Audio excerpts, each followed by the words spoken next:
ناظرین کرام، انسانوں پر دوران حج کون کون سے امور کو انجام دینے کی وجہ سے ان پر دم لازم ہوتا ہے یا فدیہ واجب ہوتا ہے،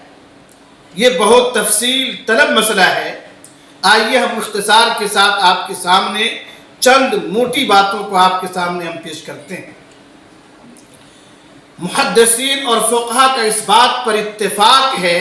کہ جو شخص احرام کی ممنوعات میں سے کسی چیز کا ارتکاب کر لے، جیسے سر مڈانا، ناخن ترشوانا یا ناخن تراشنا، تیل لگانا، خوشبو استعمال کرنا، سلا ہوا کپڑا پہننا اور اسی طرح سے دیگر ممنوعات احرام کو اگر وہ انجام دیتا ہے تو اس پر فدیہ واجب ہے۔ اسی طرح اگر کوئی آدمی حج کرنے کے لیے نکلتا ہے اور راستے میں اگر وہ روک دیا جاتا ہے تو اس کے لیے ضروری ہے کہ وہ احرام کو کھول دیں، پھر وہ حلال ہو جائیں، اور پھر وہ اگر حج مفرد یا متمتع یا قارن یا کسی بھی طرح کے حج یا عمرہ کرنے والے ہیں تو پھر وہ ایک بکری کو ذبح کرے فدیہ کے طور پہ۔ اسی طرح علماء کا اور محدثین کا اس بات پر اجماع ہے کہ اگر کوئی آدمی حج اور عمرے کے واجبات کو چھوڑ دے تو ان پر فدیہ واجب ہے، جیسے میقات سے حرام کا چھوڑ دینا، مزدلفہ میں وقوف کو چھوڑ دینا، یا اسی طرح سے منی کی راتوں میں وہاں شب گزاری کو چھوڑ دینا، اور دیگر اور واجبات کو اگر کوئی ترک کر دیتا ہے تو ان کے اوپر فدیہ واجب ہے۔ امام مالک رحمۃ اللہ علیہ نے